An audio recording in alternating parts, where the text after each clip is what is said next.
Hello, నేను మిసేశ్వరరావు. ఆంధ్రప్రదేశ్ గ్రామాలని తీర్చిదిద్దాలి, కానీ నిధులు లేవు. ఏం చేయాలి? అప్పుడే వచ్చినటువంటి ఐడియా జన్మభూమి. గతంలో చంద్రబాబు నాయుడు గారు 1995 నుంచి 2004 వరకు ముఖ్యమంత్రిగా ఉన్నప్పుడు యునైటెడ్ ఆంధ్రప్రదేశ్లో జన్మభూమి అనేటువంటి కార్యక్రమాన్ని పరిచయం చేయడం ద్వారా ఎన్ఆర్ఐలను ఆకర్షించి రోడ్లు కానీ లేదా ఇతరత్ర గ్రామ పంచాయతీకి కావాల్సినటువంటి అవసరాలను కానీ తీర్చేటువంటి ప్రయత్నం చేశారు జన్మభూమి కార్యక్రమం ద్వారా. అప్పట్లో అనేక మంది ఎన్ఆర్ఐలు కానీ లేదా పారిశ్రామికవేత్తలు కానీ వీళ్ళందరూ ముందుకొచ్చి కొంత నిధులు సమకూరిస్తే ఆ నిధులకు రాష్ట్ర ప్రభుత్వం కూడా కొంత జమ చేసి అభివృద్ధి కార్యక్రమాలను చాలా వేగవంతంగా చేయగలిగారు. ఇప్పుడు ఎగ్జాక్ట్గా ఆంధ్రప్రదేశ్లో అదే చేయాలి, యుద్ధ ప్రాతిపదికన చాలా వేగంగా చేయాలి అనేటువంటి ఆలోచన ఇప్పుడు చేస్తున్నారు. పంచాయతీరాజ్ గ్రామీణాభివృద్ధి శాఖ మంత్రిగా పవన్ కళ్యాణ్ గారు ఉన్నారు. ఈ పవన్ కళ్యాణ్ గారికి ఉన్నటువంటి ఇమేజ్ కానీ పవన్ కళ్యాణ్ గారికి ఉన్నటువంటి నెట్వర్క్ కానీ ఉపయోగించుకొని గ్రామాలను అభివృద్ధి చేయాలి అనేటువంటి ఒక ఆలోచన ఆంధ్రప్రదేశ్ ప్రభుత్వం చేస్తుంది. అందుకే గతంలో ఉన్నటువంటి జన్మభూమి కార్యక్రమానికి కొంత ఎన్హాన్స్ చేసి గ్రామాలని అందంగా తయారు చేయడంతో పాటు మౌలిక వసతులను కల్పించాలి అనేటువంటి ఆలోచన ఆంధ్రప్రదేశ్ ప్రభుత్వం చేస్తూ ఉంది.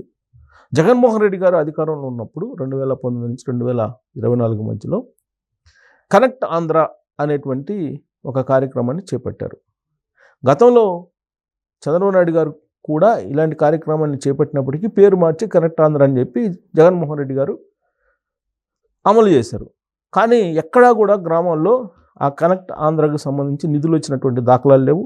ఒకవేళ వచ్చినప్పటికీ కూడా దానికి గ్రాంట్ సకాలంలో ఇవ్వకపోవడంతో అనుకున్న లక్ష్యాన్ని చేరుకోవడంలో ఘోరంగా వైఫల్యం చెందారు అనేటువంటి అభిప్రాయం ఇప్పుడున్నటువంటి ప్రభుత్వంలో ఉంది.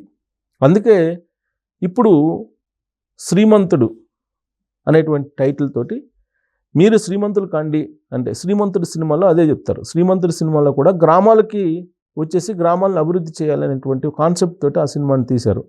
అందుకే మీ గ్రామానికి మీరే శ్రీమంతుడు అనేటువంటి స్లోగన్స్ని తీసుకొని ఎన్ఆర్ఐలను ఆకర్షించడంతో పాటు అనేక మంది పారిశ్రామికవేత్తలు కానీ అలాగే కుబేరులని ఆకర్షించడం ద్వారా ఆయా గ్రామాల్లో అభివృద్ధి చేయాలి అనేటువంటి ఆలోచన చేస్తూ ఉన్నారు. సాధారణంగా ఇప్పుడు కనుక తీసుకుంటే ప్రతి గ్రామంలో 3 నుంచి 4 వరకు సరాసరిన ఇతర దేశాలకు వెళ్ళి బాగా సంపాదించినటువంటి వాళ్ళు ఉన్నారు. అలాగే ఇండస్ట్రియలిస్టులుగా ఎదిగినటువంటి వాళ్ళు ఉన్నారు. రకరకాల వ్యాపారాలు చేస్తున్నటువంటి వాళ్ళు ఉన్నారు. వివిధ రంగాల్లో బాగా స్థిరపడినటువంటి వాళ్ళు ఉన్నారు. వాళ్ళందరినీ ఐడెంటిఫై చేసి వాళ్ళు గ్రామాల వైపు చూసేలా గ్రామాల్లో ఏ మౌలిక వసతులు కావాలి, రోడ్లు కావాలా, డ్రైనేజీలు కావాలా, లేదంటే వాటర్ ప్లాంట్స్ కావాలా, ఇలాంటివన్నీ ఐడెంటిఫై చేసి ఏది కావాలంటే దాన్ని ఏర్పాటు చేయడానికి ఫండ్స్ని సమకూర్చాలి అనేటువంటి ఆలోచన ఇప్పుడున్నటువంటి ప్రభుత్వం చేస్తూ ఉంది. ఇప్పటికే ఒక టార్గెట్ పవన్ కళ్యాణ్ గారు పెట్టుకున్నారు. సంక్రాంతి లోపల వీలున్నంత వరకు పనులు ప్రారంభించాలి. గ్రామాల్లో రోడ్లకు సంబంధించినటువంటి పనులన్నింటినీ కూడా దాదాపుగా అన్నీ ప్రారంభించేసి కొన్నిటిని పూర్తి చేయాలి అనేటువంటి ఆలోచన చేస్తున్నారు. సంక్రాంతి అనేది టార్గెట్ ఎందుకు పెట్టుకున్నారంటే ఆ పండుగ అనేది ఆంధ్రప్రదేశ్లో పెద్ద పండుగ అంటారు దాన్ని. ఇంటెల్లిపాది అందరూ వస్తుంటారు. ఇతర ప్రాంతాల్లో ఒకవేళ స్థిరపడినప్పటికీ కూడా సంక్రాంతికి స్వగ్రామాలకి వస్తూ ఉంటారు. ఆ సందర్భంగా గ్రామంలో ఏం కావాలి ఏంటి అనే దాని మీద చర్చ జరుగుతూ ఉంటుంది. అలాగే గ్రామాల యొక్క అవసరాలు ఏంటి అనేది కూడా తెలుస్తూ ఉంటుంది. గ్రామాలు ఎలా ఉన్నాయో కూడా తెలిసేటువంటి అవకాశం ఉంది. ఈ సందర్భంగా ఒక పాయింట్ నేను గుర్తు చేస్తాను. అప్పట్లో జగన్మోహన్ రెడ్డి గారు ముఖ్యమంత్రిగా ఉన్నప్పుడు కేసీఆర్ గారు తెలంగాణ ముఖ్యమంత్రిగా ఉన్నారు. ఆ సందర్భంగా కేటీఆర్ గారు ఒక కామెంట్ చేశారు, అసెంబ్లీ వేదికగానే చేశారు. డబుల్ రోడ్డు ఉంటేనేమో తెలంగాణ, సింగిల్ రోడ్డు ఉంటేనేమో ఆంధ్రప్రదేశ్ అనేటువంటి ఒక కామెంట్ అయితే,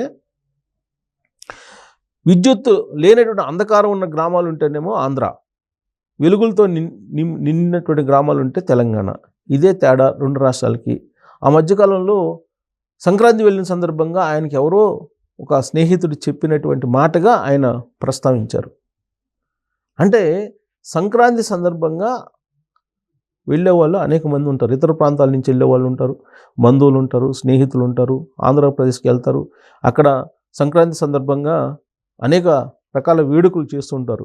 ప్రత్యేకించి కోడిపందెం వేస్తూ ఉంటారు. ఈ కోడిపందెం చూడటానికి చాలామంది విదేశాల నుంచి కూడా వస్తుంటారు. ప్రత్యేకమైనటువంటి హెలిప్యాడ్లు కూడా అక్కడ ఏర్పాటు చేస్తూ ఉంటారు, భీమవరం లాంటి చోట. అంటే సంక్రాంతిని ఎందుకు పవన్ కళ్యాణ్ గారు ఎంచుకున్నారు బెంచ్ మార్క్గా, కట్ ఆఫ్ డేట్గా అని అంటే, అందుకు సంక్రాంతి లోపల కొన్ని పనులు పూర్తి చేయాలి, సంక్రాంతికి పనులు జరుగుతూ ఉండాలి. ఇది ఆయన కాన్సెప్ట్. అయితే ఒకవేళ పనులు పూర్తి కాకపోతే కనుక అప్పుడు అక్కడ ఉండేటువంటి ఫండ్స్ని ఎలా సేకరించాలి అనేటువంటి సమీక్ష చేసుకొని ఫండ్స్ని రాబట్టేటువంటి ప్రయత్నం చేయాలి అనేది. గ్రామాల్లో ప్రత్యేకించి మౌలిక వనరులన్నీ కూడా సిఎస్ఆర్ ఫండ్స్ ద్వారా కంప్లీట్ చేయాలి అనేటువంటి ఆలోచన చేస్తూ ఉన్నారు. దానికి ప్రాసెస్ కూడా ఒకటి తయారు చేశారు. ఏంటంటే వివిధ రంగాల్లో స్థిరపడినటువంటి స్వగ్రామం వైపు చూడండి, మీరు పుట్టినటువంటి గ్రామం వైపు చూడండి, పుట్టిన జన్మభూమి వైపు చూడండి. జన్మభూమి అభివృద్ధి చేయడానికి, జన్మభూమిని కాపాడుకోవడానికి, జన్మభూమిని అందంగా తీర్చిదిద్దడానికి మీరు ఫండ్స్ను అలొకేట్ చేయండి అని చెప్పి ఒక పిలుపు ఇవ్వబోతూ ఉన్నారు.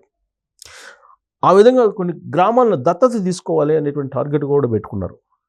వీళ్ళంతవరకు వివిధ రంగాల్లో స్థిరపడినటువంటి వాళ్ళు దత్తత తీసుకోవాలి అనేటువంటి ఒక పిలుపునిస్తున్నారు. దత్తత గ్రామాలన్నింటినీ కూడా దాదాపుగా కొన్ని వేల గ్రామాలు, 6,000 గ్రామాలు దాకా ఉన్నాయి. వీటన్నిటిని కూడా దత్తత ఇచ్చేయడానికి రెడీగా ఉంది ఆంధ్రప్రదేశ్ ప్రభుత్వం. ఒకవేళ వివిధ రంగాల్లో స్థిరపడినటువంటి వాళ్ళు దత్తత తీసుకోగా మిగిలినటువంటివి పొలిటికల్ లీడర్స్ కూడా మిగిలిపోయినటువంటి వాటి ఐఏఎస్లు, ఐపీఎస్లు, వాళ్ళకి దత్తత ఇవ్వాలి, దత్తత తీసుకోవాలి, దత్తత ఇచ్చి ఆ గ్రామాల అభివృద్ధికి ప్రోత్సహించాలి అనేటువంటి ఒక కాన్సెప్ట్ని తయారు చేశారు. సినిమా ఇండస్ట్రీస్కి సంబంధించినటువంటి అనేక మంది గ్రామాలను దత్తత తీసుకొని అభివృద్ధి చేస్తున్నారు. హీరో మహేష్ లాంటి వాళ్ళు అనేక గ్రామాలని దత్తత తీసుకొని డెవలప్ చేస్తూ ఉన్నారు. అలాగే వివిధ రంగాల్లో స్థిరపడినటువంటి వాళ్ళు, పారిశ్రామికవేత్తలు, ఇండస్ట్రియలిస్టులు, వీళ్ళందరూ కూడా, వాణిజ్యవేత్తలు, వీళ్ళందరూ కూడా సిఎస్ఆర్ ఫండ్స్ ఉంటాయి కంపెనీలకి. సో ఆ సిఎస్ఆర్ ఫండ్స్ని మీరు ఇలాంటి డెవలప్మెంట్ కార్యక్రమాలకు ఉపయోగించుకోవచ్చు. అలాగే పన్ను రాయితీని కూడా పొందేటువంటి అవకాశం ఉంది అనేటువంటి వెసులుబాటును కూడా ఇప్పుడు కల్పించేదానికి ఆంధ్రప్రదేశ్ ప్రభుత్వం సిద్ధమవుతోంది.